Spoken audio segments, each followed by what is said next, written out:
Hélène Gutowski m'a fait l'amitié de m'inviter à présenter le livre qu'elle a écrit avec ses compagnons, ses compagnes, ses amis, et qui, sous le titre « De la France occupée à la Pampa », vient de paraître aux éditions Le Manuscrit de la Fondation pour la mémoire de la Shoah dans la collection Témoignages de la Shoah.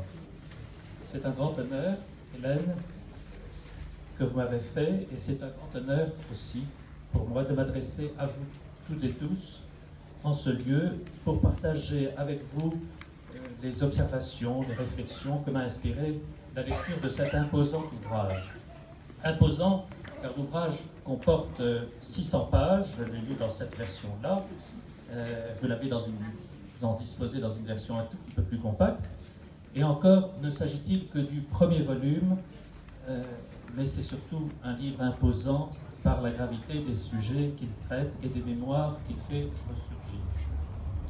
De quoi s'agit-il? Le livre s'ouvre par une préface, une importante préface de Serge Klarsfeld. Il est indispensable de la lire, et je dirais même de la lire deux fois. D'abord pour comprendre le sens de cet ouvrage très original et qui risque par son originalité même de dérouter certains lecteurs non avertis, et puis pour bien comprendre la leçon qui s'en dégage une fois lus tous les récits qui composent ce livre. Autant dire que ce beau texte de Serge Klarsfeld est à la fois une préface et une postface. Après cela, nous devons à Hélène une introduction, non moins utile que la préface, pour comprendre ce paradoxe, et je la cite, « L'histoire de la Shoah se raconte aussi en Argentine ». L'auteur nous explique les prolégomènes, les circonstances préalables, parfois fortuites, pourtant marquées du sceau de la nécessité, qui ont fait se rencontrer 30 personnes résidant en Argentine, se connaissant parfois, pas toujours, parfois pas du tout, et qui auraient pu se rencontrer il y a quelques 60 ans en France, car elles vivaient alors en France et qu'elles subissaient le même malheur de l'occupation allemande et des législations antisémites mises en vigueur par le régime de Vichy, avec leur cortège de persécutions et de morts.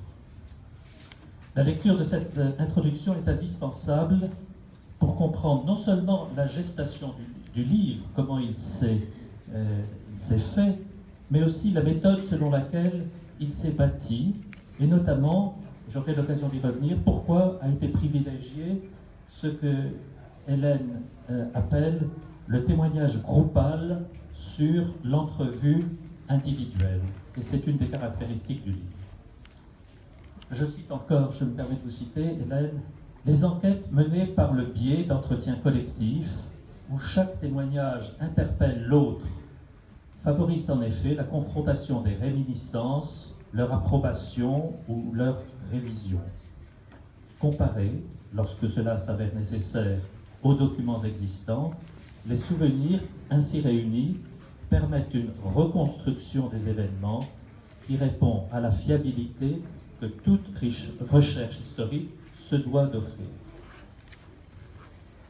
À cela s'ajoute une autre caractéristique, c'est que le livre a été pensé et écrit depuis un angle particulier, à savoir l'Argentine, un pays, chacun le sait, situé loin du théâtre des hostilités et qui, on s'en souvient aussi, n'a déclaré la guerre au Troisième Reich que le 7 mai 1945. Autant de circonstances qui d'emblée permettent de comprendre que le livre dont nous allons maintenant parler n'est décidément pas un livre comme les autres. Il y a en réalité deux livres en lui-même. Le premier retrace en deux longs chapitres l'histoire de la présence juive en Argentine. Cette histoire est écrite en 70 pages, fort bien documentée et illustrée. C'est un livre en lui-même. On pourrait en faire un tirage à part, un tiret à part pour l'inclure dans une histoire générale de l'immigration en Argentine, de la construction de la nation argentine depuis la fin du XIXe siècle jusqu'à nos jours. C'est une histoire qui, dans l'ensemble, est évidemment bien connue des Argentins, encore que certaines pages de cette histoire, je me suis surpris à ne pas les connaître, alors que je croyais les connaître. Je pense par exemple à ce drame. Je ne savais pas qu'il y avait eu un pogrom à Buenos Aires en janvier 1919. En revanche, on pourrait dire que l'histoire de la présence juive en Argentine est très souvent ignorée en Europe et en particulier chez nous en France.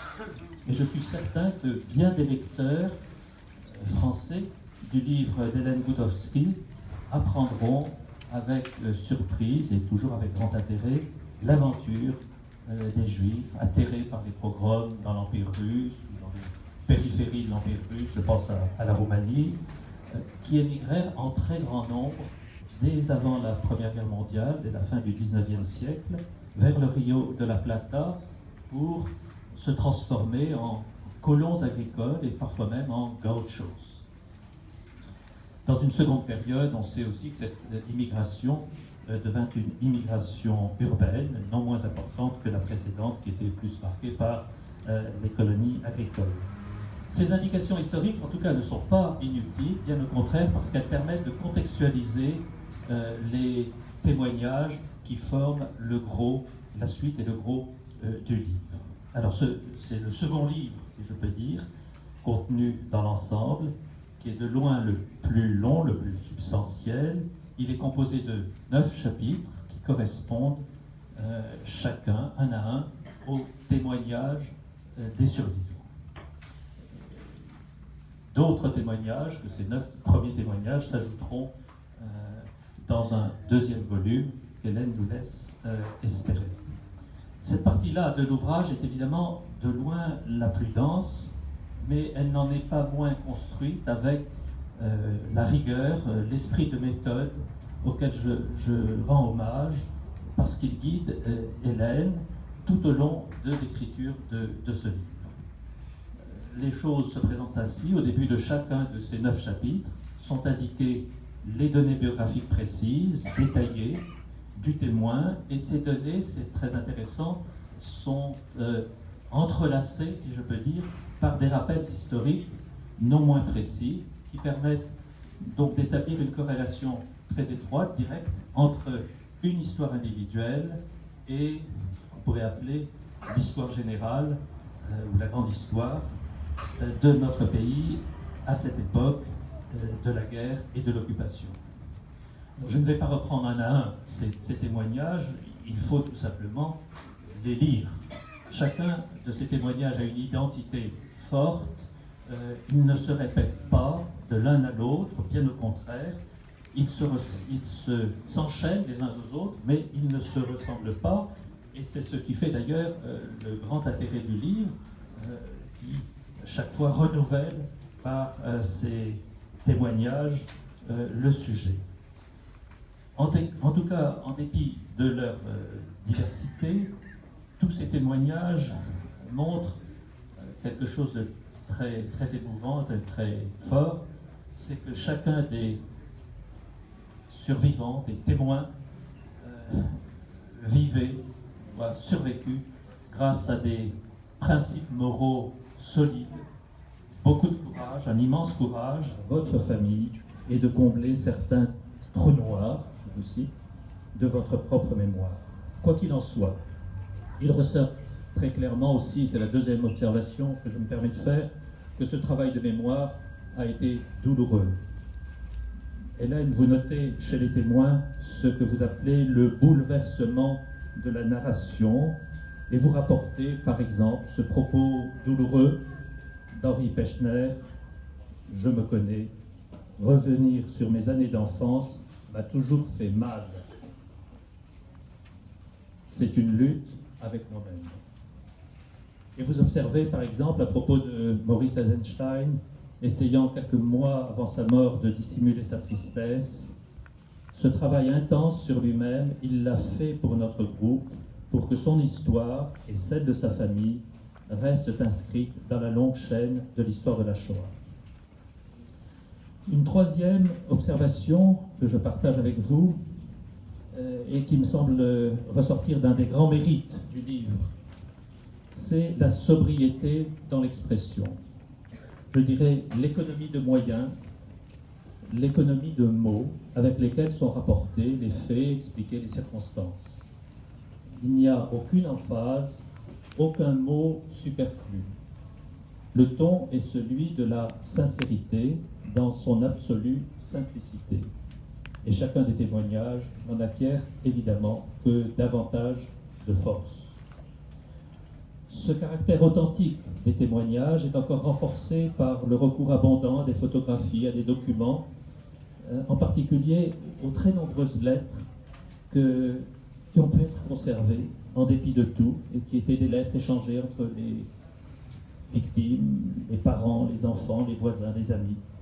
Et je cite seulement le cas très singulier, bouleversant, d'une lettre écrite au Veldiv même, le 17 juillet 1942, par le père d'Henri Pechner. Et cette lettre a été retrouvée seulement en 2008 à Paris, dans une boîte, si j'ai bien compris, une boîte de vieux documents prêts à être détruits. Et cette lettre a été remise à la fille d'Henri Pechner, 66 ans après avoir été écrite. C'est bouleversant. Ces témoignages sont, comme vous le dites, autant de morceaux de vie, des vies de personnes, des vies de notre pays, de l'exode de 1940 à la débâcle de 44-45 des forces allemandes.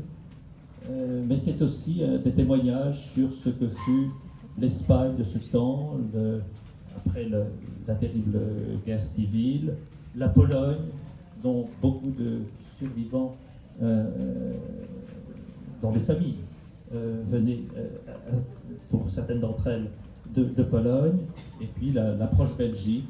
Vous vous rappelez les circonstances de la Belgique qui a traversé comme nous le drame de l'envahissement et de l'exode. Tous les événements de ces 4-5 années trouvent une application immédiate dans le sort de chacun et donc dans leur récit. Et l'un des témoins dit « On pourrait presque, à travers ces lettres, les lettres dont je parlais, réécrire l'histoire de la France pendant les 2 dernières années de l'occupation. » En réalité, il y a là quelque chose de très exceptionnel, et quelque chose que l'historien et l'archiviste sont toujours en train de rechercher, mais trouvent rarement. C'est l'articulation, presque la fusion entre des témoignages individuels, des témoignages de vie tels qu'elles ont été vécues par chacun, et puis de l'histoire générale, ce qu'on appelle aussi parfois la grande histoire. Et c'est un des grands mérites de votre ouvrage, Hélène, me semble-t-il, de réussir cet alliage, cette fusion entre des histoires personnelles et l'histoire générale de la France et de l'Europe. Grâce au travail du groupe de parole, France douce, France de notre enfance, point d'interrogation, vous écrivez, Hélène, ceci: « J'ai finalement compris que l'on doit raconter et transmettre toutes les histoires, même celles qui semblent moins importantes, car chacune d'elles est une pièce de l'immense puzzle de la vie des Juifs pendant la Seconde Guerre mondiale, et si cette pièce manque, la reconstruction en sera incomplète. » Je me plais, pour avoir été archiviste moi-même, je me plais à souligner la pertinence de ce propos. Je conclurai en disant que toutes ces histoires, il faut rappeler que ce sont des histoires d'enfants ou de très jeunes gens. Elles comptent toutes, chacune à sa façon, le drame d'enfants qui ont été séparés de leurs parents, voire abandonnés par leurs parents, et qui, sur le moment, ont ressenti non seulement une immense tristesse, mais aussi de la rancœur, voire de la rage, car ils ne comprenaient pas, ils ne pouvaient pas comprendre ce qui arrivait et l'immensité du sacrifice que leurs parents consentaient en les abandonnant pour leur donner une chance de survie. Le livre d'Hélène, et ce seront mes derniers mots, ne se résume pourtant pas seulement à l'évocation de ces drames, et c'est encore une singularité de votre ouvrage. Permettez-moi de revenir justement en concluant aux mots que vous avez écrits dans votre introduction. Nous avons accordé, dites-vous, dans chaque témoignage, une place d'honneur aux attitudes et aux actions des personnes et des institutions qui nous ont aidés pendant la guerre, et grâce auxquelles nous avons survécu. Car nous croyons fermement que ces comportements doivent être les piliers d'un nouvel enseignement qui mette l'accent à la fois sur le développement d'une conscience critique et l'élaboration d'une pédagogie positive. Ces attitudes, ces actions bienveillantes sont décrites avec un soin méticuleux et émouvant. D'une façon qui, je dois l'avouer, m'a surpris, il est un mot qui revient dans ces témoignages sans cesse pour qualifier ces situations où tout semble perdu et où pourtant triomphe la survie, la vie. C'est le mot de miracle. Tous les témoins survivants, je crois, l'emploient, et parfois de façon assez répétitive. Nous sommes là à la charnière du sensible, du merveilleux, du raisonnable, de l'impensé, du rationnel et de l'incompréhensible, de l'inattendu et de la fatalité. Au-delà de la rigueur des récits dont j'ai vanté le mérite, s'ouvre avec ce mot un champ de méditation sur ce qui conduit nos vies, à chacun, à vous Hélène notamment, de donner à ce mot le sens que lui dit sa conscience. Je vous remercie de votre attention.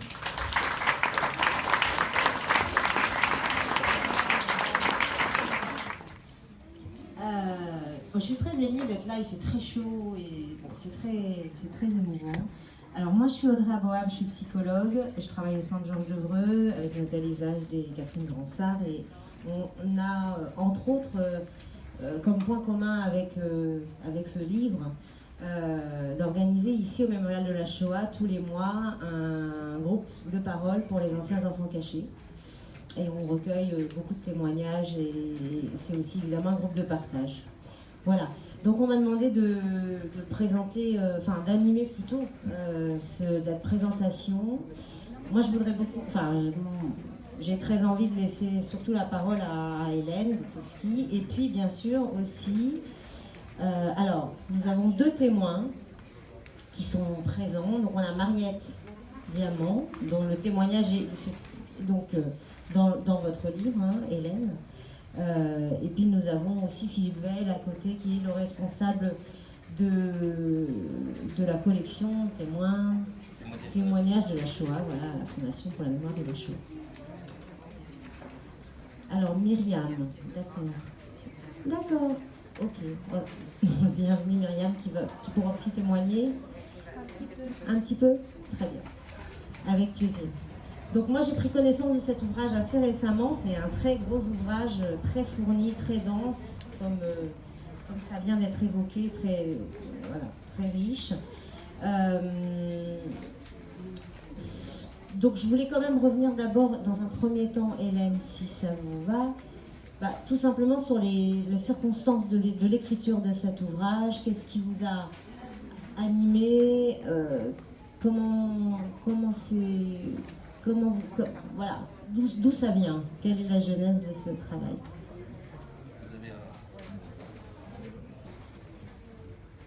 Ça marche, oui. Bonjour à tout le monde. D'abord, merci d'être venu malgré cette chaleur qui ressemble plus à la chaleur de Buenos Aires qu'à celle de Paris. Je voudrais vous dire, avant de répondre à votre question, Audrey, que c'est pour moi un jour très très important.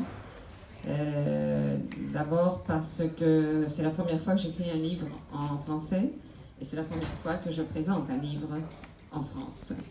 Et je le présente pas loin d'où j'habitais. j'habitais à Belleville, bon, c'est pas loin. Et surtout, je le présente derrière un mur qui est très important, qui est le mur des noms des sauveurs, des justes. Et parmi ces plusieurs milliers de sauveurs français, il y en a 2 qui sont les sauveurs de mes parents et de mon frère. Et il y a les sauveurs du papa de Valérie, et il y a les sauveurs de mon ex-belle-sœur, enfin, et de plusieurs autres personnes. Et je crois que c'est bien que cet acte ait lieu ici, parce que c'est à la fois un hommage à toutes ces personnes qui ont disparu dans la tourmente de la Shoah et dont on évoque en ce moment une partie de leur vie. Donc voilà pour mon émotion. Et si je suis un peu trop émue, vous saurez être indulgent. Alors maintenant, je réponds à la question de Audrey. Je suis née, bon, j'avais 5 mois quand la guerre a commencé. Non, pardon, j'avais 5 mois quand les Allemands sont entrés en France. Et 5 ans quand la guerre a terminé. Je ne me souviens absolument pas de ce que j'ai vécu. Ce que je sais, je le sais parce que je l'ai entendu raconter dans ma famille après la guerre. Et bon, je ne m'en suis pas fait trop de problèmes jusqu'à il y a quelques années. En 1997, j'ai eu la chance de rencontrer 2 personnes qui étaient enfants cachés également, l'une en Hollande et l'autre en Hongrie. Et toutes les 3, enfin elles m'ont demandé si je voulais les accompagner dans un projet de fondation ou de création d'un groupe d'enfants cachés. Ça venait de se faire aux États-Unis. Et bon, j'ai trouvé que c'était formidable, donc nous sommes mis au travail et bientôt nous avons été une 40aine d'enfants cachés de plusieurs pays d'Europe. Et bien, le début de ces rencontres consistait à raconter l'expérience de chacun alors que nous n'avions jamais parlé ou pratiquement jamais parlé. Plusieurs d'entre nous n'avaient vraiment jamais parlé à leurs enfants même de ce qu'elles avaient vécu. En particulier Myriam, qui a dû attendre l'année 92 et 94, les attentats contre l'ambassade d'Israël en Argentine et contre la Mutuelle, pour dire basta, pour dire assez, il faut que l'on parle, il faut que les survivants montrent et disent ce qu'ils ont vécu. Donc nous avons travaillé pendant quelques années. Et parmi nous, il y avait des personnes plus âgées et des moins âgées. Moi, je fais partie des moins âgés, puisque je suis née au début de la guerre. Et nous étions plusieurs, comme le frère d'Alice, qui n'avions absolument pas de mémoire. Et à écouter la mémoire des autres personnes, nous nous sommes rendus compte que nous avions beaucoup à faire encore. Nous avions non seulement à parler, mais aussi à récupérer notre propre histoire. Ce n'est pas facile, récupérer sa propre histoire n'est pas facile quand on n'a rien, quand il n'y a plus personne de la famille pour raconter. Mais nous avons pas mal travaillé, nous avons fait pas mal de choses. Et puis, alors je voulais vous dire que la naissance de ce livre est donc le résultat d'abord d'une ignorance que j'avais, ensuite de cette rencontre avec ces 2 personnes et de la naissance du groupe, du groupe des enfants cachés. Et ceci a été suivi par une autre circonstance qui a été l'hommage que l'ambassade de France, un peu avant que vous arriviez en Argentine, l'hommage que l'ambassade de France a décidé de faire aux survivants juifs de France qui étaient arrivés en Argentine. Comme je connaissais à l'époque l'attaché culturel, il m'a demandé de l'aider à rechercher des survivants français. Bon, j'ai travaillé un petit peu là-dessus. Et pour connaître ces nouvelles personnes que je ne connaissais pas, on s'est réunis, on a parlé, et j'ai été absolument époustouflée par tout ce que ces gens me racontaient. Des choses que je ne connaissais pas, parce que finalement je n'avais pas étudié la Seconde Guerre mondiale. Ce que je savais, Ce que je savais, c'était des choses éparses. Et chaque fois que je revoyais l'agrégé culturel, monsieur de Canson, qui malheureusement n'est pas là, je lui racontais ce que j'avais entendu. Et il me disait, Hélène, il faut garder tous ces enregistrements, il faut enregistrer, il faut garder tous ces enregistrements, il faut faire un travail là-dessus. Et c'est comme ça que j'ai commencé à penser à un livre, mais je n'ai pas eu vraiment le courage de le faire tout de suite, parce que je venais de terminer un livre, et je savais ce que ça représentait, que de travailler en groupe, c'est très long, et bon, c'est difficile. Juste peut-être, vous êtes un groupe de combien de personnes alors pour le livre, nous sommes un groupe de 29 personnes. Non, pardon, de 30. Avec moi, 30.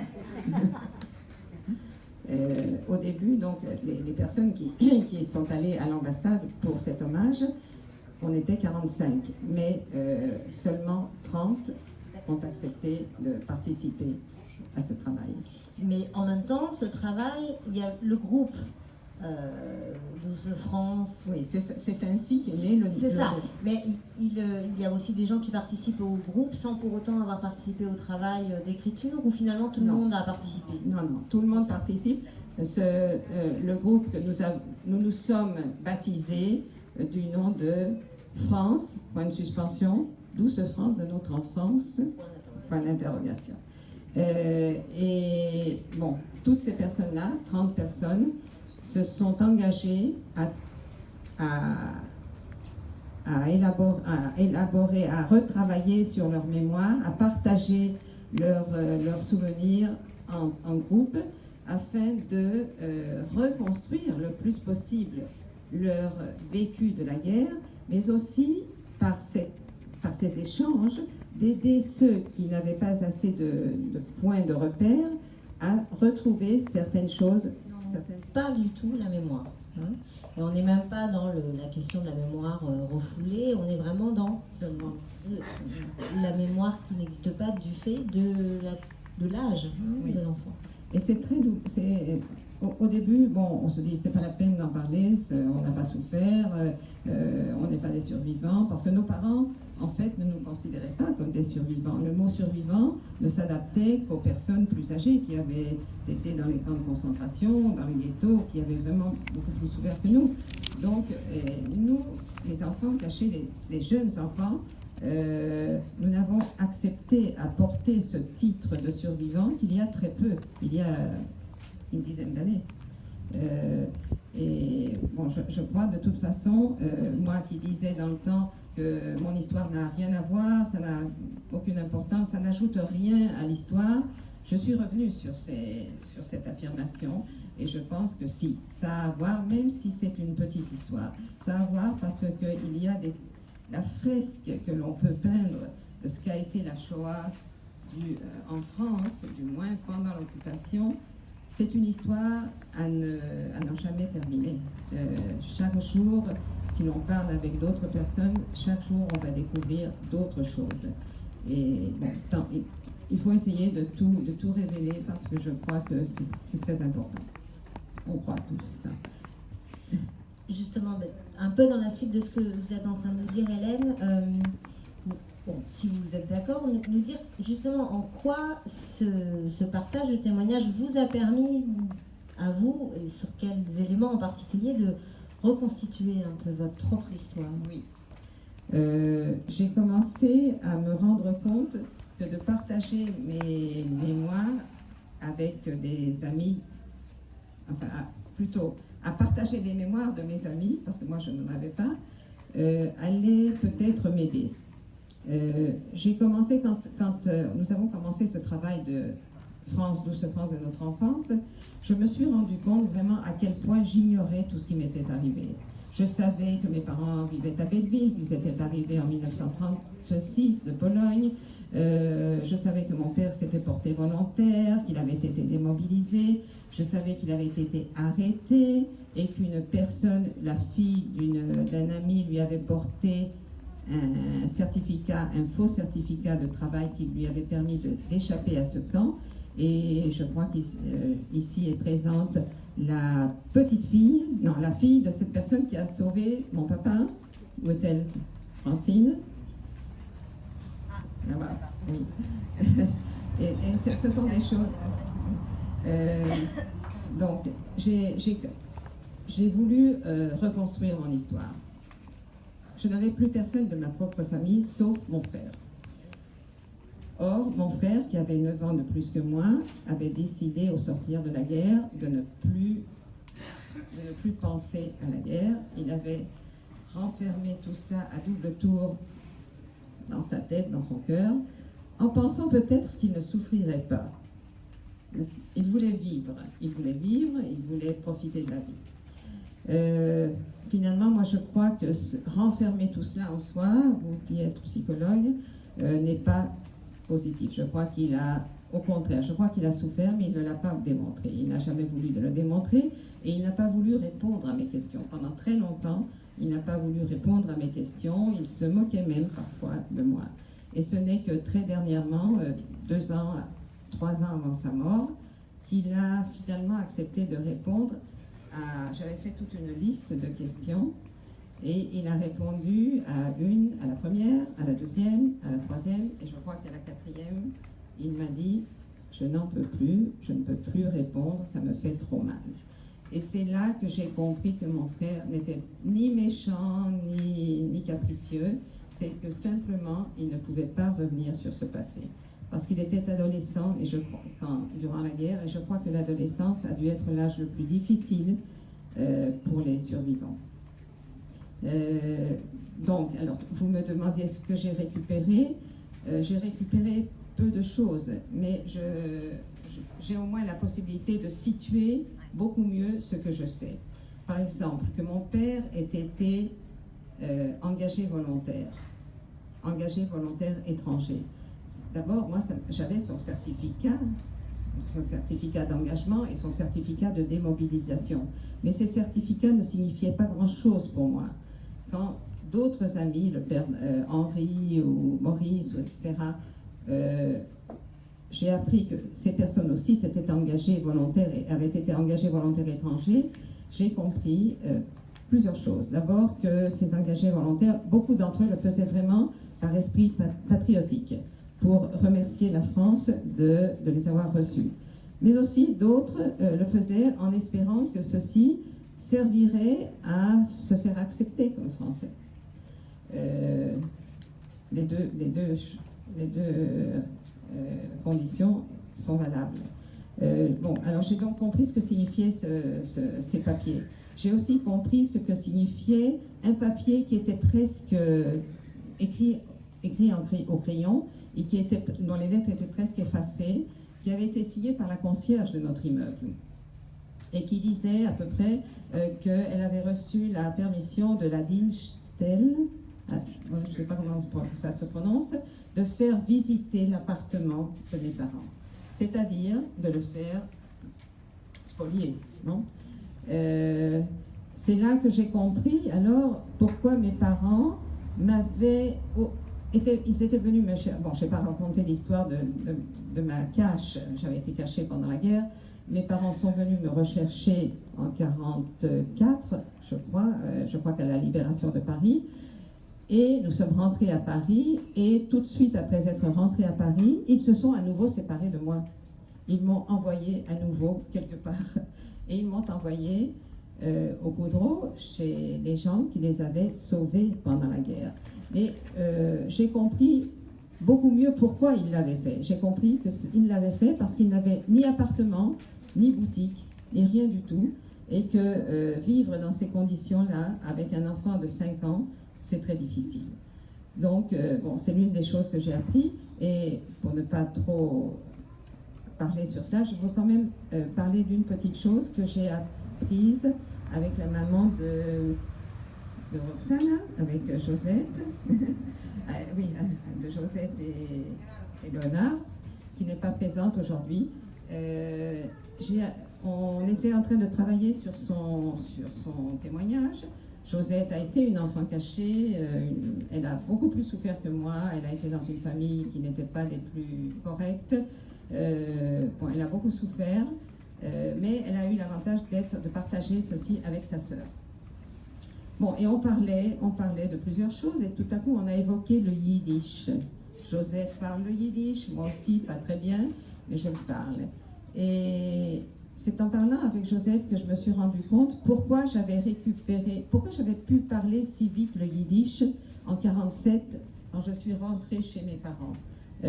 J'ai passé 2 ans chez les sauveurs de mes parents, dont l'arrière-petite-nièce est ici, et avec Evelyne, bon, l'arrière-petite-nièce des sauveurs de mes parents, qui est mon âme sœur maintenant, et qui m'aide beaucoup dans mes recherches. Donc j'ai compris pourquoi mes parents m'avaient envoyé chez ces gens, d'abord parce qu'ils avaient confiance en eux, ils les avaient sauvés, mais aussi parce que donc on n'avait rien à Paris, on n'avait rien. Ah non, pardon, je mélange les choses. Pardon, je parlais du yiddish, pardon. Donc c'est avec Josette que j'ai compris que je n'avais pas été un petit génie de pouvoir parler si vite le yiddish en 47 en rentrant à Paris. C'est tout simplement, je déduis, et vous me direz si c'est exact, que je parlais le yiddish à la maison. On parlait le yiddish à la maison avant la guerre. Bon, moi, je n'avais que 2 ans quand mes parents m'ont laissé dans une famille catholique, mais je suppose que je comprenais le yiddish et je suppose que je parlais un peu le yiddish.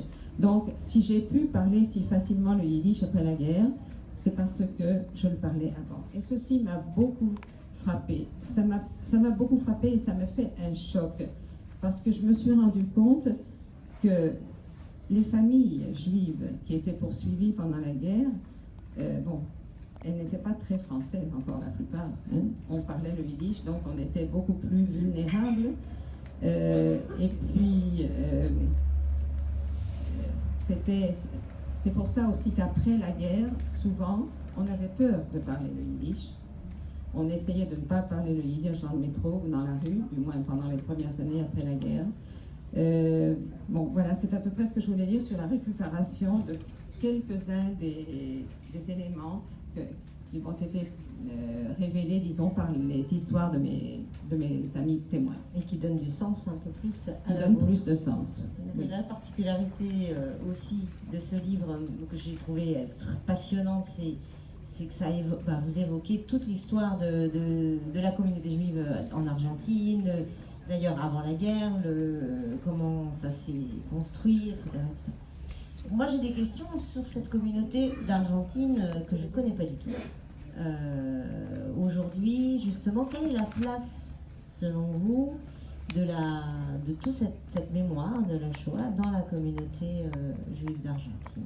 Eh bien, je crois qu'on est une communauté très respectueuse de la mémoire de la Shoah. Je ne sais pas si plus ou moins qu'ici, je ne sais pas comment ça se passe ici, je pense qu'ici on travaille beaucoup. Mais ces dernières 20 années en Argentine, la Shoah occupe une place très importante, non seulement dans la communauté juive même, mais aussi hors de la communauté. Nous avons régulièrement trois dates, toutes les années, 3 dates qui nous convoquent. Yom HaShoah, la nuit de cristal, et il y a le 27 janvier maintenant, qui est le jour international des déportés. Bien, ces 3 dates nous convoquent, c'est-à-dire que, je dis nous, ce sont les institutions juives d'Argentine. Les survivants sont invités à porter leur témoignage, soit dans des écoles juives, mais aussi dans beaucoup d'écoles non juives, dans des écoles catholiques, dans des universités, et parfois dans des églises, dans d'autres milieux non juifs. Et petit à petit s'installe cette habitude d'enseigner la Shoah, de montrer ce qu'a été la Shoah à travers le témoignage d'un survivant. Ce qui, vous le savez, est beaucoup plus, ça porte beaucoup plus qu'un livre ou que... Enfin, le contact avec le survivant est toujours très très apprécié par les personnes qui écoutent. Dans le groupe que vous constituez, certains témoignent par ailleurs dans des Oui. écoles, par exemple? Oui, bien sûr, nous témoignons tous, je crois. D'accord. On va peut-être laisser la parole à Mariette. Hein? Du coup, on va peut-être interroger Mariette sur son témoignage.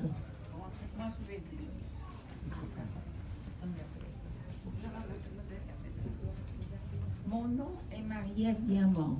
Je suis une des 9 personnes qui ont apporté leur témoignage pour ce livre. Mes parents étaient tous deux d'origine austro-hongroise. Je suis née à Vienne en 1933. J'avoue que je me sens un peu bizarre face à vous parce que je considère que ce qui est arrivé à ma famille, si nous parlons de persécution, il doit être aussi important que ce que mes compagnons ont vécu. Cependant, bien que n'ayant pas eu à supporter de discrimination, ma personnalité tourmentée bien souvent est la conséquence d'une histoire que j'espère ne se répétera jamais. J'ai vécu les 8 premières années de mon enfance à Paris. J'en ai gardé que quelques souvenirs épars, certaines situations, certains moments. Je me revois jouant au cerceau, par exemple, par Monceau, pendant qu'au-dessus de nos têtes flottaient d'étranges ballons. C'étaient des dirigibles et ils étaient dans le ciel de Paris pour cacher la ville aux avions ennemis. Je me souviens aussi d'une nuit où, en silence, mes parents nous sortirent du lit, mon frère et moi, nous enveloppèrent dans une couverture avant de nous installer dans la voiture. Tout fut si rapide que je n'avais pas eu le temps d'emmener ma poupée. J'ai tellement pleuré dans les bras de ma maman. Plus tard, j'ai su que ce soir-là, nous avions pris la route de l'Exode, que nous partions vers le sud, vers la zone encore libre. Un soir, nous sommes arrêtés pour dormir dans une ferme. Considérant qu'il fallait cacher l'argent et les bijoux qu'ils avaient réussi à sauver, mes parents creusèrent un trou au pied d'un cerisier. Quelle angoisse lorsqu'au petit matin, ils se rendirent compte qu'ils étaient entourés d'une plantation de cerisiers. Comment faire pour retrouver ce qu'ils avaient caché sans éveiller de soupçons chez nos autres? Puis se fit le bateau qui nous amènerait à Buenos Aires. Une nouvelle vie dans un nouveau pays, où je finirai par découvrir les énigmes de ma mère qui, hélas, sont devenues les miennes. Parce qu'émigrer, c'est changer d'habitude, c'est apprendre une nouvelle langue, s'implanter dans un nouveau milieu. Pour nous, émigrer, ce fut aussi apprendre à ne plus jamais prononcer certains mots, apprendre à bannir une culture et oublier nos origines, à rejeter, à expulser de soi les croyances ancestrales. Les collèges catholiques aux coutumes ultra-conservatrices où nous étions inscrits, ainsi l'exigeaient, mais aussi la détermination de nos parents. À 15 ans, je suis une adolescente totalement assimilée, non seulement à mon nouveau pays, mais aussi à ce milieu aristocratique où ma mère a su nous implanter. Mes amis font partie de l'élite de Buenos Aires. On est snob, on a des manies bourgeoises. Et moi, je me comporte exactement comme eux. Je me souviens avoir lancé un sale juif à une amie qui se moquait de moi et d'avoir raconté cet incident à ma mère. Me regardant sévèrement, celle-ci me tint alors un étrange discours. Ne dites plus jamais cela, Mariette, car ton père est juif. Commencèrent alors ma confusion et mes tourments, le bouleversement de ma personnalité. Qui étais-je? Quelle grossière erreur de la part de ma mère. Je n'étais pas juive, non. Seule dans mon lit, la nuit, mes doutes et mes angoisses redoublaient d'intensité. Mon Dieu, que j'ai pleuré. On m'avait caché mes vraies racines. Ma vie en était toute chamboulée. Comment me marier avec le garçon que j'aimais? Je ne pouvais pas le condamner au malheur d'épouser une personne aussi méprisable, une juive. Qui étais-je? La Mariette de Buenos Aires ou la Mariette qui avait abandonné sa poupée la nuit du départ de l'Exode?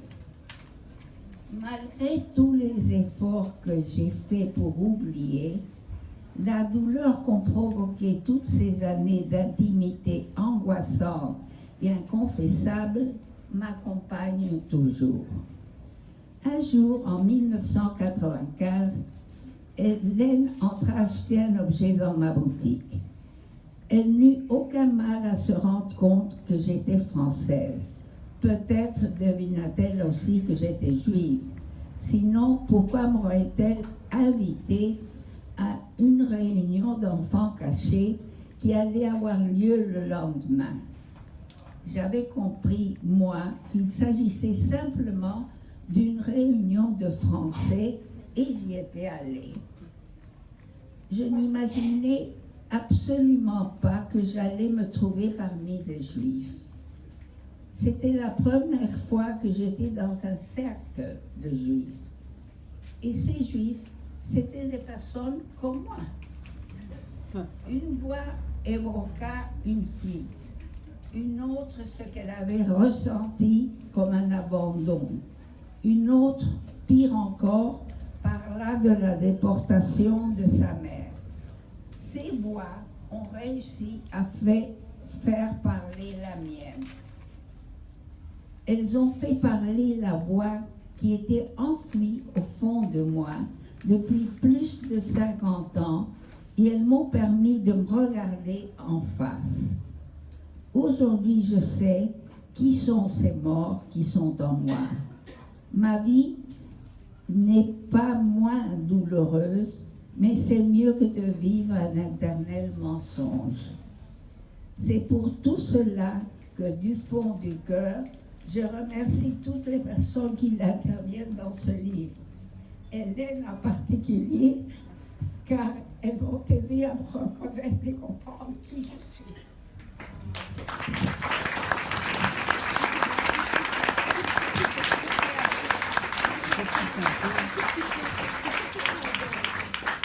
Merci Mariette, votre témoignage est extraordinaire dans ce livre. Tous les témoignages sont extraordinaires, mais c'est vrai qu'il y a une force incroyable dans ce témoignage. Merci beaucoup.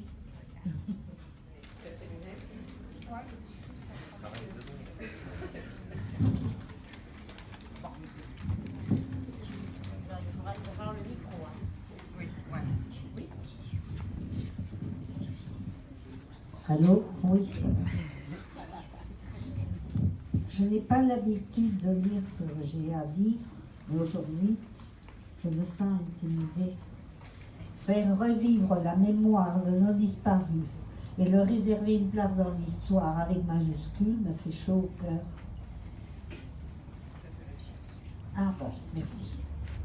Je suis née à Liège, en Belgique, de parents polonais. Quand les nazis envahirent la Belgique, nous nous sommes échappés vers la France. Oh ben, je vois double. Bloqués sur leur territoire français à France. Sur le territoire. Non, mais je suis trop troublée. Bloqués sur le territoire français, nous avons subi l'occupation allemande d'abord, puis la persécution contre les Juifs. Mon père s'engagea comme volontaire dans l'armée polonaise reconstituée en France, mais il passa bientôt de la catégorie de soldats à celle de travailleurs étrangers. Transféré d'un camp à l'autre, il travaille comme commis agricole chez divers fermiers. Et à la fin février 1943, il fut arrêté et déporté malgré son uniforme bleu horizon de la Grande Guerre et ses bandes moltières. Ma mère et moi avons vécu le reste de la guerre de cache en cache. Nous avons survécu. Dès la guerre terminée, nous sommes retournés en Belgique sans avoir de nouvelles de mon père. C'est ici, au mémorial de la Shoah, que j'ai eu la confirmation de sa déportation à Maïdane. En 1950, nous sommes partis pour l'Argentine, où vivait une sœur de ma mère. Je me suis mariée avec un Argentin, j'ai eu 3 enfants, et n'ai commencé à parler de mon passé avec eux qu'après l'attentat terroriste qui, en 1994, détruisit la AMIA, Association mutuelle argentine, 2 ans après un premier attentat qui avait détruit complètement l'ambassade d'Israël. C'est alors que j'ai commencé à parler de la Shoah à quiconque était prêt à m'écouter. Je continue à apporter mon témoignage chaque fois qu'on me le demande. Le livre que nous présentons aujourd'hui est le fruit d'un projet né en 2008 et d'un groupe qui, en dépit de nos différences sociales, s'est rapidement constitué en un solide groupe d'appartenance. Nous nous comprenons et nous soutenons mutuellement et coïncidons en bloc quant à notre gratitude envers les Français qui nous ont tendu la main. Nous remercions le mémorial pour nous accueillir, ainsi qu'Hélène Gutkowski qui nous supporte et nous motive depuis si longtemps.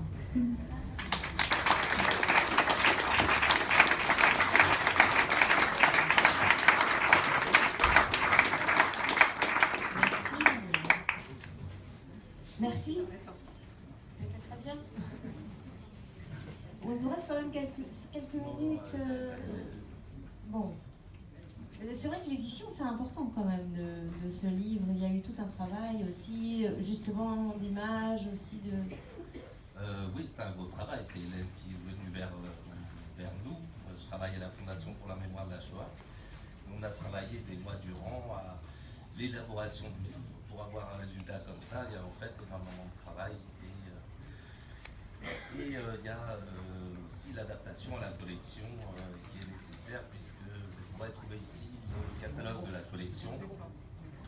Le catalogue de la collection dans lequel s'intègre ce magnifique travail. J'ai été tout de suite passionné par la proposition d'Hélène de faire un ouvrage à partir de ce groupe de parole outre-Atlantique. Voilà, ce qui est exceptionnel et qui nous apporte vraiment une perle rare dans la collection. Le travail éditorial. Moi, je tiens à vous remercier, Philippe, de tout ce que vous avez fait, de tout le travail que vous avez apporté. Et j'apprécie énormément ce que vous m'avez demandé d'ajouter à mon propre travail, qui est les cartes qui accompagnent chaque témoignage. Je pensais incorporer 1 ou 2 cartes, mais vous avez exigé 1 carte par témoignage. Je pensais que c'était un peu exagéré, mais non, c'est très bien. C'est formidable. Ça permet de voir le témoignage d'une autre manière et beaucoup plus clairement. Et j'ai surtout beaucoup apprécié votre méthode d'ajouter à chaque chapitre la biographie de la personne. D'abord, je me suis demandé pourquoi, puisqu'en fait, c'est une biographie que je fais. Non, mais cette biographie synthétique que l'on fait avant chaque chapitre est vraiment très parlante parce qu'on incorpore les faits essentiels de la vie d'une personne dans le cadre de la guerre, non ? Et ça met les choses en place. C'est la remise dans les circonstances historiques, c'est-à-dire ce que ne peut pas connaître le témoin et qui pourtant est décisif pour lui et puis pour le monde. Oui, ça remet en contexte vraiment, c'est très intéressant pour ceux qui ne connaissent pas beaucoup la guerre, c'est très important. Merci beaucoup. Et puis les notes de bas de page pour éclairer aussi le lecteur, parce que le témoin va souvent trop vite ou sait de quoi il parle. Il est important aussi d'apporter la connaissance historique pour que le lecteur apprécie réellement la réalité du témoin. Oui. C'est pour ça que le livre est si gros. Faut pas vous. Le livre est gros, c'est à cause de Philippe. Et puis il y a un deuxième qui va venir après. Oui. Alors, on va venir là-dessus, mais parce que du coup, votre transmission, elle continue. Oui, on n'a pas terminé, hein, Philippe. On n'a pas terminé. 21 témoignages. Le prochain livre est bien commencé, il est bien avancé. Je dirais que, bon, si tout va bien, je pourrais peut-être le terminer avant la fin de l'année ou au début de l'année prochaine. Et je demanderai à Philippe de ne pas me faire attendre si longtemps qu'avec le premier volume. Voilà. Merci à tous. Merci pour votre attention. Merci à vous tous.